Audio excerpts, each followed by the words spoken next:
Bem-vindo ao canal Escatológico.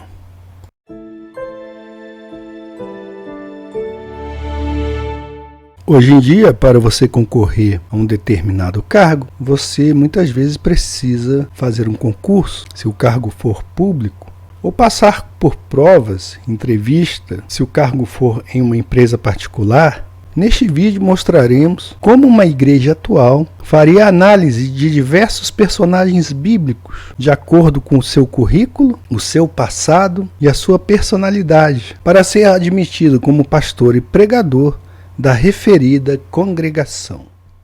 Essa igreja local constituiu uma comissão de púlpito com vistas a sugerir nomes para serem avaliados pela congregação para escolher o futuro pastor da igreja.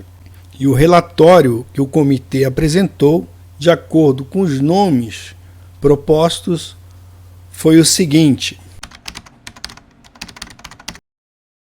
o primeiro candidato analisado por esse comitê foi Adão. Adão recebeu a seguinte análise: é um bom homem, mas parece não ter nenhum controle sobre sua mulher. Existem rumores que ambos gostam de caminhar pelados nos bosques. Quando o confrontamos com esse pecado, jogou a culpa na mulher. O segundo candidato, Noé, recebeu a seguinte análise: no pastorado anterior, que durou 120 anos, não conseguiu ganhar nenhuma alma suscetível a projetos de construção irrealistas. Após receber um grande livramento de Deus, esse homem demonstrou ser um fraco, passou a se embriagar. O terceiro candidato, Abraão, foi analisado da seguinte forma: existiam rumores que praticava a troca de casais. No entanto, quando investigamos, constatamos que, na verdade, ele nunca dormiu com a mulher de ninguém, embora realmente tenha oferecido sua mulher para outros homens, apesar de que nada se concretizou de fato. Em certa ocasião, quase matou seu filho, sendo detido no último segundo. Teve a oportunidade de viver em uma região muito bonita e próspera, mas passou a chance para seu sobrinho. Tememos que possa vir a cair na pobreza e se tornar um peso para a igreja na velhice. Existem rumores de que, com o consentimento da sua mulher, engravidou uma empregada doméstica, que depois de alguns anos foi demitida e enviada para longe com a criança. Já o quarto candidato, José, recebeu a seguinte avaliação: um estrategista de grande visão, mas parece se orgulhar de suas capacidades.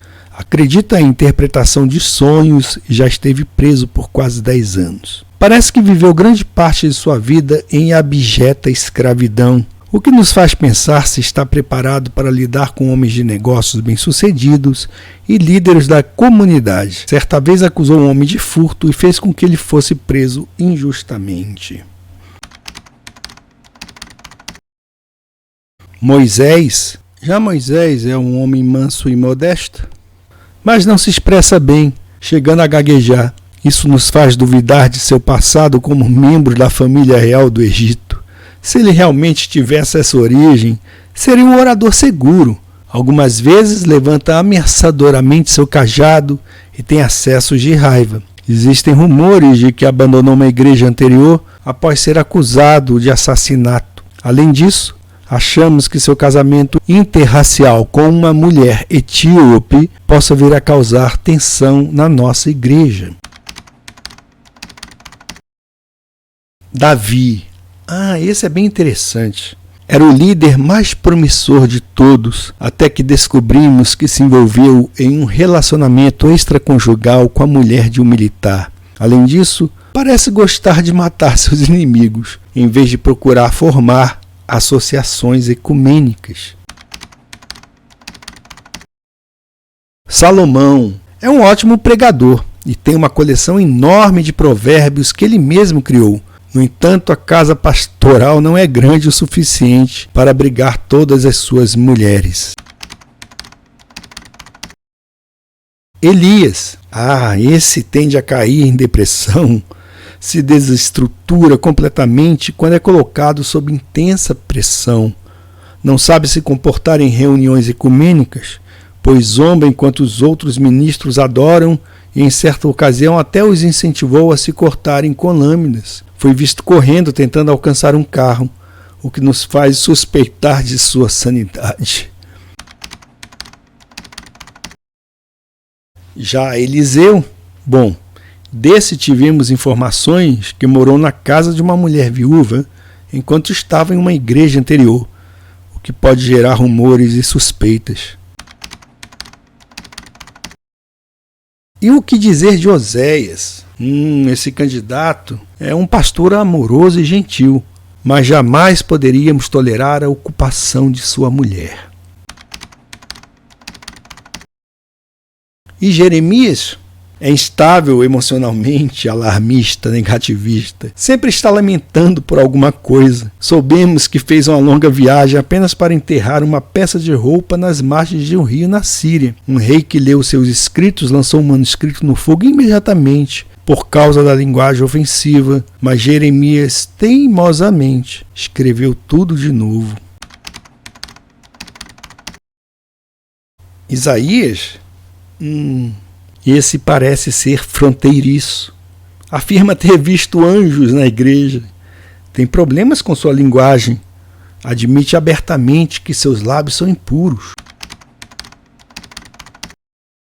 Já Ezequiel, este é um homem que está completamente louco. Durante muitos dias se alimentou de uma ração mínima, cozida sobre o esterco de vacas. Quando sua jovem mulher morreu, não esboçou a menor reação. Afirma ter visto sacerdotes e líderes políticos praticando abominação no templo, o que é uma acusação totalmente absurda. Achamos que precisa de internação urgente.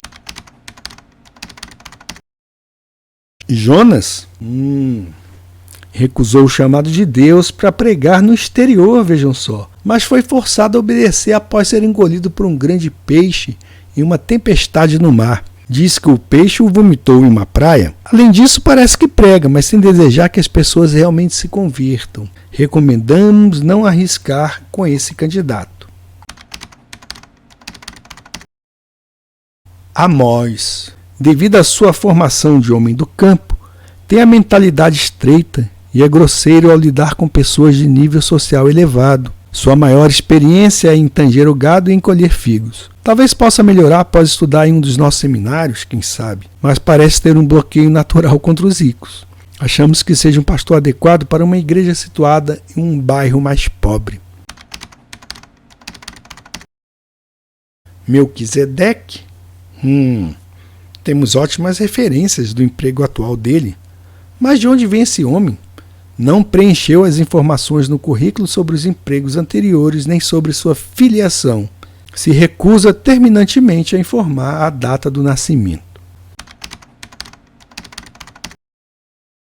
João. Ele diz que é batista, mas não se veste como tal. Passa vários meses dormindo ao relento ou em cavernas, tem uma dieta totalmente estranha e provoca os líderes de outras denominações. Tem pouco tato ao lidar com os políticos de alto escalão, fazendo-lhes acusações graves e severas. É totalmente intransigente e não sabe contemporizar. Temos esse aqui, Pedro. Este é um homem rude. Dizem que retorna à antiga ocupação de pescador nos momentos mais impróprios. Tem um péssimo temperamento e praqueja quando fica nervoso. Teve um entreveiro com Paulo em Antioquia. É agressivo, mas na verdade é um frouxo e chora às escondidas. Paulo, líder nato e um pregador fascinante. No entanto, parece ter pouco tato, é impaciente com os pastores jovens, é severo e dizem que gosta de pregar até as altas horas da noite. Além disso, sofre de um problema de visão que o incapacita até para escrever. Certa vez provocou uma agitação civil e depois fugiu da cidade, escondido em um grande cesto. Morou durante vários meses na casa de Públio, um notório pagão, na ilha de Malta, no Mediterrâneo. Dizem que nesse lugar fundou uma igreja e iniciou um ministério de manipulação de serpentes. Além disso, tem o inconveniente de ser solteiro. Tiago e João. São dois irmãos que gostam de trabalhar juntos. A princípio, o pacote de pregador e assistente parece bom, mas descobrimos que tem um problema de ego com relação aos demais pregadores e que gostam de ocupar posições de destaque nas festas. Certa vez ameaçaram fazer descer fogo do céu e destruir uma cidade inteira, só por terem sido insultados. Tivemos informação que tentam desencorajar aqueles que não seguem exatamente suas orientações. Diótrefes, que foi líder em uma igreja, informa que foi sumariamente desligado após João escrever uma carta instruindo a igreja a tomar essa atitude. Timóteo, esse é jovem, porém inexperiente demais. Não conseguiria se impor diante dos outros jovens e dos homens mais velhos. É mestiço, e sabemos o que isso significa. Além disso, um diácono que o visitou viu uma garrafa de vinho na estante da sua sala. Matusalém, bom, é velho demais, sem a menor condição de assumir um pastorado. Jesus, analisando o seu currículo, podemos ver que teve seus momentos de popularidade, mas depois que sua igreja atingiu 5.000 membros, conseguiu ofender, escandalizar e afugentar quase todos com sermões muito duros. Raramente fica muito tempo em um só lugar. Não tem nenhuma propriedade, bens ou patrimônio pessoal, e seria um homem muito necessitado se o chamássemos, pois praticamente pede tudo emprestado, e seus amigos precisam sustentá-lo e abrigá-lo em suas casas. Foi visto várias vezes saindo de tavernas e em conversações com prostitutas e com notórios pecadores na região da Boca do Lixo. Dizem que gosta de tomar bons vinhos e que não recusa convites para festas e banquetes. Parece estar muito preocupado com os demônios e por toda parte os expulsa das pessoas. Elogia aqueles que contribuem com pouco para a obra de Deus e critica aqueles que contribuem com muito. Já recebeu várias ameaças de morte devido à sua intransigência e à rejeição aberta aos grandes líderes ecumênicos. Certa vez adentrou na maior igreja da cidade, onde havia um bazar para levantamento de fundos e, transtornado, derrubou todas as barracas e expulsou o povo utilizando o azorrague que ele mesmo improvisou. Estar próximo de Jesus parece ser muito perigoso. Ele adverte seus seguidores que terão aflições e que serão perseguidos por serem seus discípulos. Além disso, tem a desvantagem de ser solteiro, com o agravante de não demonstrar interesse em desenvolver um relacionamento afetivo com nenhuma mulher. Grande parte de seus ensinos parece suicida, falando de sua própria morte. Seria um ministério muito negativista para a nossa igreja. Lembrando que desejamos um pastor que fale sobre o poder do pensamento positivo. Judas. As referências de Judas são boas. É eficiente, discreto, tem perfil conservador, gosta de organizar campanhas de arrecadação de fundos para ajudar as obras assistenciais. Tem boas ligações com políticos de alto escalão e com líderes eclesiásticos. Foi tesoureiro durante o tempo em que acompanhou Jesus e sempre gozou da confiança do grupo. Recentemente, diante de uma multidão, abraçou e beijou Jesus em uma demonstração singular de confiança e de amizade. Nós o convidamos para pregar no próximo domingo. Temos possibilidades aqui. Há um rumor que ele se suicidou ontem, mas deve ser um boato sem fundamento, tendo em vista seu tremendo potencial. Balaão. Balaão exerce o ministério de unção profética. Frequentemente é chamado para aconselhar reis e presidentes que o remuneram bem por seus serviços. É famoso por sua capacidade de conversar com os animais. Além disso, é especializado em escolhas éticas e em soluções pragmáticas. Deve se dar muito bem em aconselhamento conjugal. Se Judas não puder assumir, esse candidato deve ser considerado com atenção.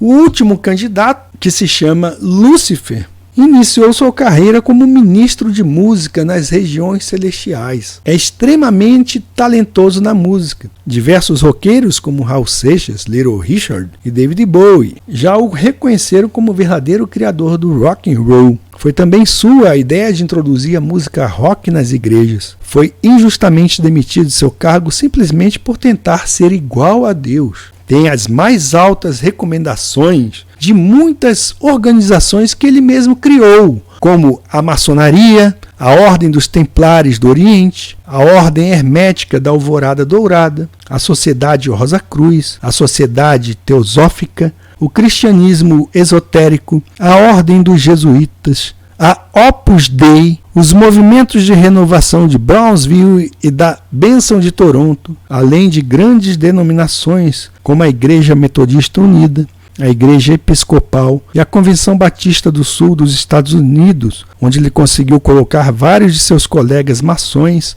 em posição de liderança. Tem aproximadamente 6.000 anos de experiência em motivação humana. É sabido que o evangelista Billy Graham chegou a aprovar o ministério de Lúcifer entre os budistas, dizendo que eles também vão para o céu. É acompanhado por um séquito de outros ministros de luz que o seguem por toda parte para ajudá-lo no que for preciso. Esse candidato é nossa opção preferencial. O comitê de púlpito está tentando contatá-lo para saber se aceitaria assumir o pastorado em nossa igreja. Como está habituado a viver nas regiões celestiais, talvez não queira vir trabalhar em uma igreja pequena como a nossa. Um dos membros do comitê garante que Lúcifer já pastoreia nossa igreja, o que, é claro, é um total absurdo, pois nunca ninguém o viu em nosso meio.